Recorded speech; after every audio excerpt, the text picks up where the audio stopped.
Bombay high court ने कहा कि डांडिया गरबा के लिए लाउड स्पीकर डीजे बजाने की जरूरत नहीं है। दूसरों को डिस्टर्ब किए बिना नवरात्रि मनाई जानी चाहिए। न्यायमूर्ति सुनील शुक्रे और न्यायमूर्ति गोविंद सनप की खंडपीठ ने कहा कि 9 दिनों के उत्सव के दौरान देवी की पूजा नहीं की जा सकती है।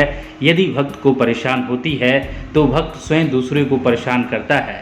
पीठ ने कहा कि डांडिया और गरबा एक धार्मिक उत्सव का आंतरिक हिस्सा होने के कारण अभी भी विशुद्ध रूप से पारंपरिक और धार्मिक तरीके से किया जा सकता है, जिसमें लाउड स्पीकर, डीजे, ध्वनि और इस तरह के आधुनिक उपकरण न हो। न्यायालय एक याचिका पर सुनवाई कर रहा था जिसमें ध्वनि प्रदूषण नियम 2000 के तहत एक खेल के मैदान पर चल रहे नवरात्रि उत्सव के लिए साउंड सिस्टम के उपयोग पर रोक लगाने का निर्देश देने की मांग की गई थी, जिसे साइलेंस जोन घोषित किया गया था। कोर्ट ने अपने फैसले में नवरात्रि के दौरान पूजा का महत्व समझाया। कोर्ट ने अपनी टिप्पणी में कहा कि 9 रातों तक पूजा की जाती है और शक्ति का एक रूप है।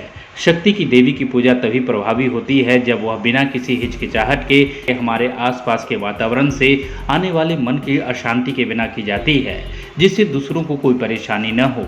इसलिए एक सवाल उठता है कि क्या नवरात्रि महोत्सव क्या शोर या दूसरों को झुंझलाहट या अशांति पैदा करने के तरीके के बिना नहीं मनाया जा सकता। इस पर पीठ ने कहा कि नवरात्रि उत्सव में भगवान की पूजा तब तक संभव नहीं है जब तक आप अधिष्ठाता देवता की आराधना के लिए पूर्ण एकाग्र न हो। ऐसे में अगर शरीर और मन की सभी ऊर्जाएं किसी और चीज पर केंद्रित होंगी तो आराधना कैसी होगी। एक सच्चा भक्त अपनी भक्ति व्यक्त करना चाहता है और बिना परेशान हुए और दूसरे को परेशान किए बिना देवता की पूजा करना चाहता है। निश्चित रूप से एक सच्चा भक्त बाहरी दुनिया से किसी भी प्रकार की अशांति प्राप्त किए बिना अपनी भक्ति व्यक्त करना और देवता की पूजा करना चाहता है और वह स्वयं अपनी पूजा और भक्ति की अभिव्यक्ति में दूसरों को कोई बाधा नहीं पहुंचाएगा। पीठ ने कहा कि कोर्ट ने आगे कहा कि नवरात्र उत्सव के दौरान देवता की पूजा और भक्ति को बहुत सावधानी से किया जाना चाहिए और एक भक्त को यह सुनिश्चित करना चाहिए कि उसके कार्यों से त्योहारों के अनुशासन और पवित्रता का त्याग नहीं किया जाता है।